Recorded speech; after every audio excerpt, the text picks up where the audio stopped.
Muy buenas noches. Tenemos para hoy la liturgia del día sábado 22 de junio del 2024, la undécima semana del tiempo ordinario, ciclo B.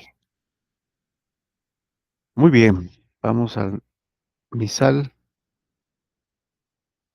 que nos corresponde en este día y veremos sábado 22. Bueno, parecía que alguien necesitaba que aumente el tamaño de la letra, cosa que voy a hacer. Podría, sí puede ser otro poco. Ujú. Creo que ese es lo máximo. Bueno, 20, nos pasó al 20. 21 y 22. Bueno, espero que ahí sea un poco más legible, más claro, ¿no? Para poder reconocer. Muy bien, vamos a la primera lectura. Tenemos en esta oportunidad el libro, el segundo libro de las Crónicas, capítulo 24, versículos del 17 al 25, que es el libro que narra todo lo que corresponde a los reyes, ¿no? A todo lo que hicieron, sus familias, los sacerdotes, los profetas, ¿no? Los jefes,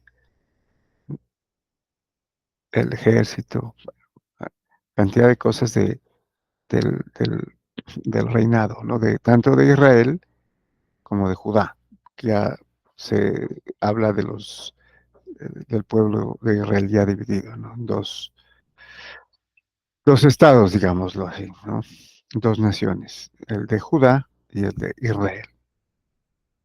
Judá, pues, tiene su capital, que es Jerusalén, y Israel, Samaria. Bueno, ¿qué nos dice el segundo libro de las Crónicas?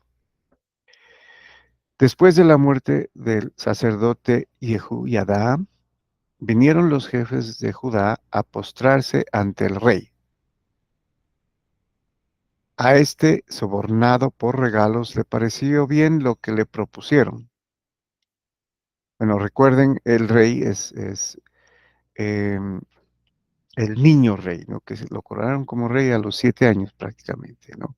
Joás, que fue salvado por la hermana del rey, o sea, por su sobrino, después de la matanza, ¿no? De los herederos, a manos de la misma madre, ¿no? Sí, Atalía. Bueno, entonces abandonaron el templo del Señor, Dios de sus padres, y dieron culto a los bosques sagrados y a los ídolos. Otra vez se extravían, ¿no? Sí, en los primeros años del reinado de este rey Joás, que obviamente reinó muchos más años, ya no como niño, sino como joven, eh, volvieron, ¿no? A reconstruir el culto, a destruir los ídolos, ¿no? Los Baales que llamaban ellos. Sin embargo, aquí el rey asiente, ¿no? A los consejos de, de los jefes de Judá que vinieron como dicen, a calentarle el oído, ¿no? Y hacerle regalos, ¿no? Sobornándolo, y le propusieron eso, ¿no? Precisamente, dar culto a los bosques sagrados, a los cepos, a los altosanos, que se llamaban también, ¿no? Iban a adorar a los montes, ¿no? Lo hacían donde habían bosques, árboles, ¿no? Y a los ídolos, que no eran más que demonios, ¿no? O sea, dioses falsos, son prácticamente demonios, ¿no? Este pecado provocó la ira de Dios sobre Judá y Jerusalén. El Señor les envió profetas para que se arrepintieran, pero no hicieron caso a sus amonestaciones. O sea, ese era el patrón, ¿no? Del comportamiento del pueblo de Israel, siempre rebelde, siempre extraviado, ¿no? Yéndose a, detrás de otros dioses. A pesar de que de todo lo que habían visto que había hecho Dios por ellos, ¿no? Sacándolos de la esclavitud de Egipto y dándoles esa tierra, ¿no? Se pervirtieron. Entonces el Espíritu de Dios inspiró a Zacarías, hijo del sacerdote Yadá, para que se presentara ante el pueblo y le dijera, esto dice el Señor Dios, ¿por qué quebrantan los preceptos de Dios? Van al fracaso, han abandonado al Señor y Él los abandonará a ustedes. O sea, es, es como decir, ellos se lo buscaron, ¿no? Si ellos se alejan de Dios, ¿sí? Lo quitan, como si del medio, entonces obviamente vendrán calamidades, ¿no? Problemas, peligros, invasiones, ¿no? Los enemigos, etcétera. ¿Por qué han dejado de lado la protección del mismo Dios? ¿No? Entonces eso era consecuencia de su transgresión. Pero el pueblo conspiró contra él y por orden del rey lo apedrearon en el atrio del templo. O sea, esto es lo que hacían con los profetas, ¿no? En este caso con Zacarías, hijo del sacerdote Jehuyadá. Lo apedrearon, lo mataron en el atrio del templo, dice. El rey Joás no tuvo en cuenta el bien que le había hecho Jehuyadá y mató a su hijo Zacarías, quien exclamó al morir, que el Señor te juzgue y te pida cuentas. Miren, ¿no? Lo traicionero, ¿no? De este rey. Jehoiada fue el que, al enterarse de que eh, estaba vivo el niño, lo habían escondido, la hermana del rey, eh, entonces hizo todo lo que tenía que hacer, ¿no? Como sacerdote, y es resguardarlo para ungirlo rey, y eso hizo, ¿no? Ya lo salvó. Sin embargo, le paga con la muerte, ¿no? Lo manda a matar, siendo el hijo del que lo salvó prácticamente, ¿no? Y el que lo coronó rey. Entonces el hijo muere, el hijo del profeta, del sacerdote Jehoiada, y él dice que el Señor te juzgue y te pida cuentas.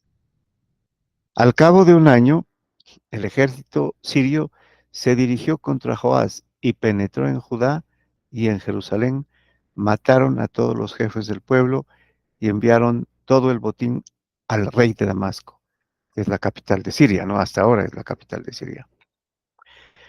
Y eso es lo que le sucedía a los israelitas, ¿no? Cuando dejaban de lado a Dios, cuando abandonaban a Dios y se iban a adorar dioses falsos, ídolos, ¿no? Esa era la consecuencia.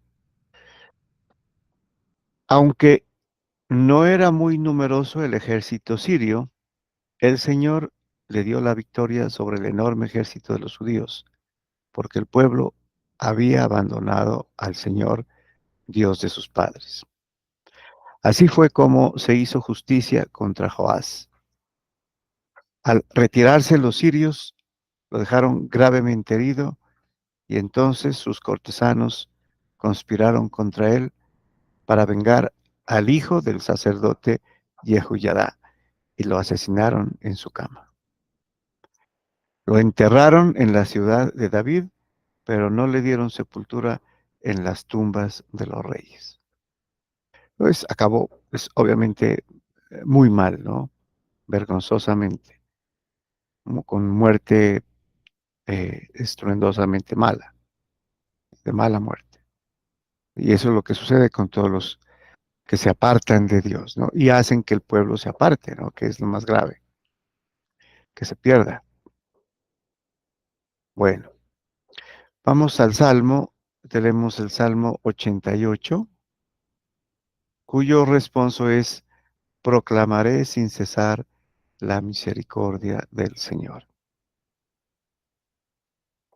Bueno, nos dice el salmista, un juramento hice a David, mi servidor, dice el Señor.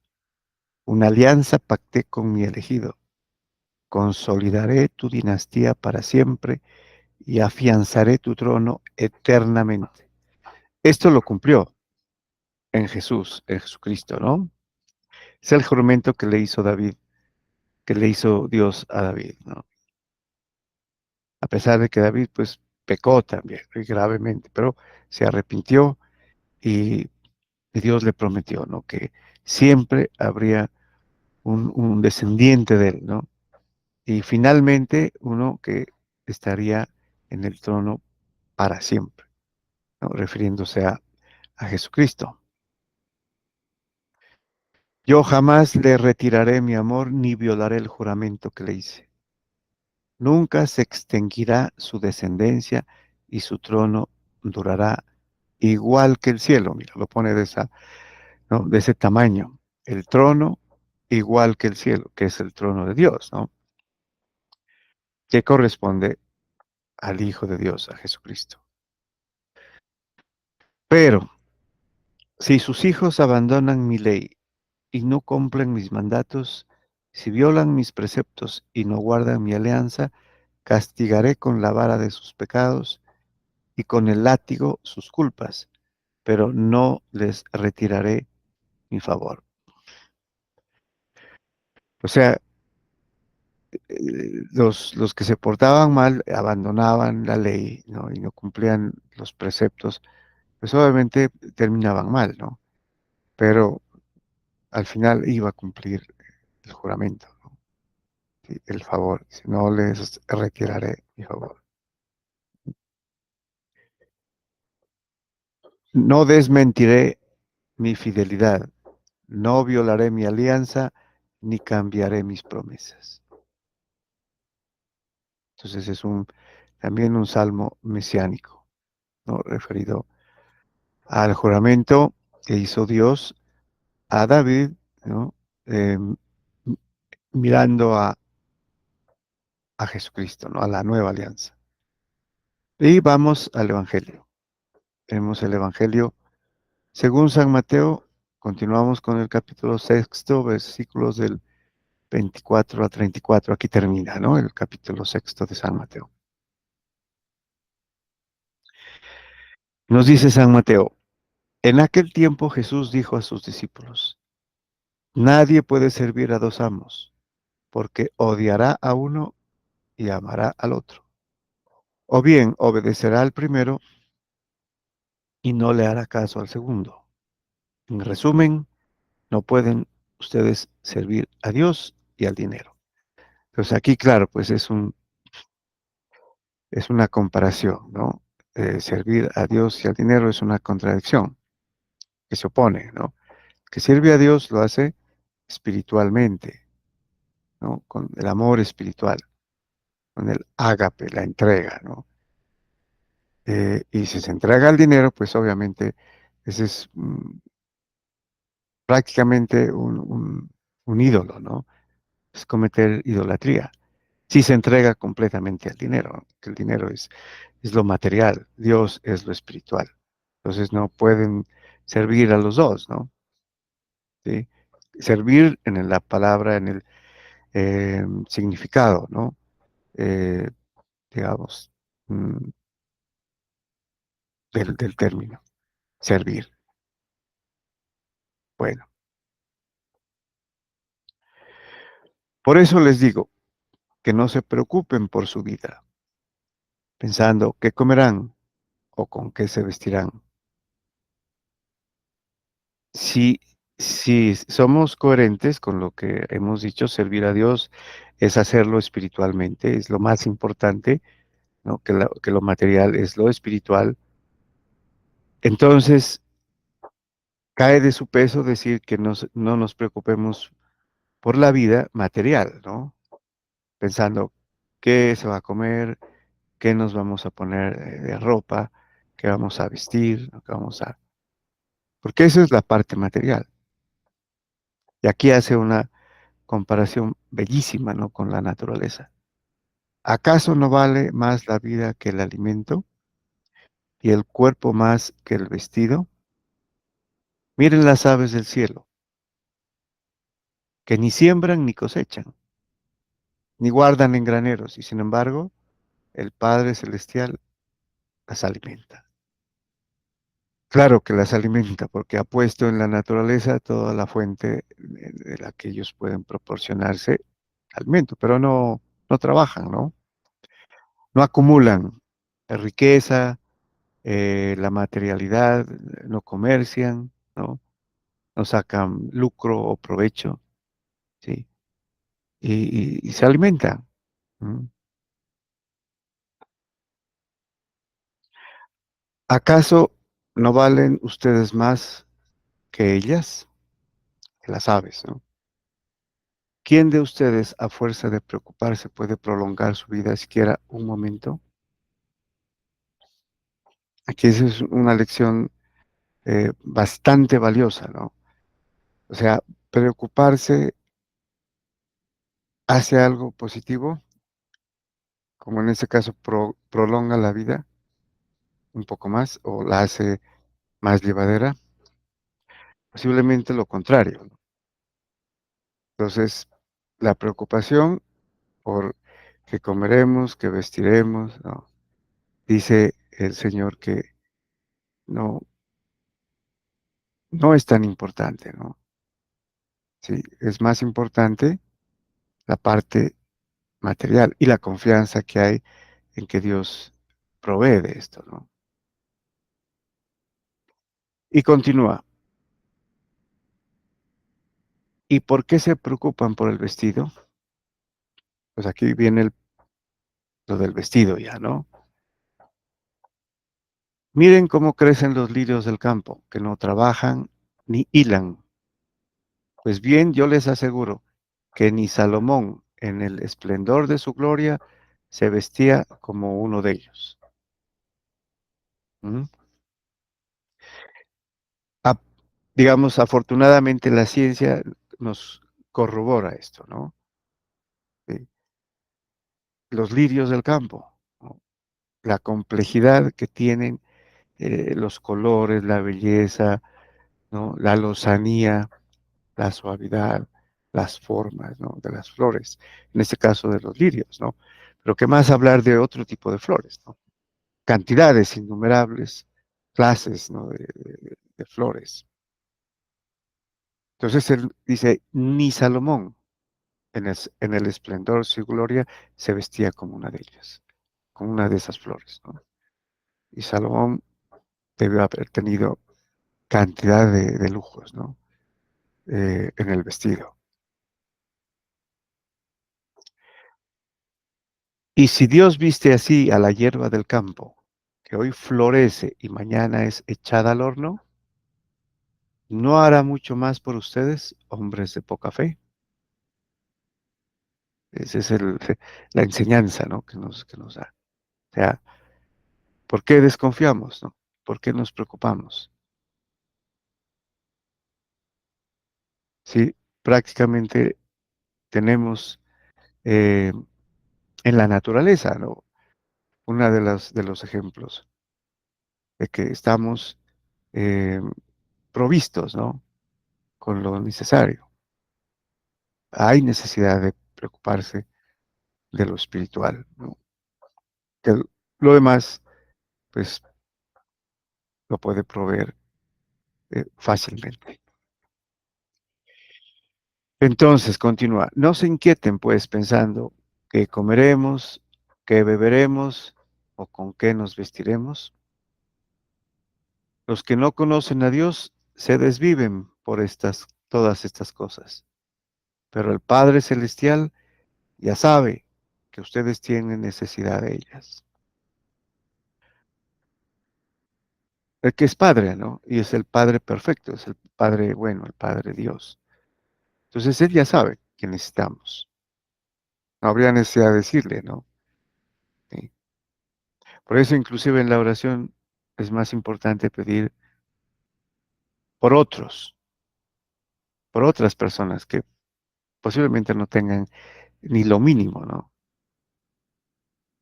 O escasamente, o mueren de hambre, ¿no?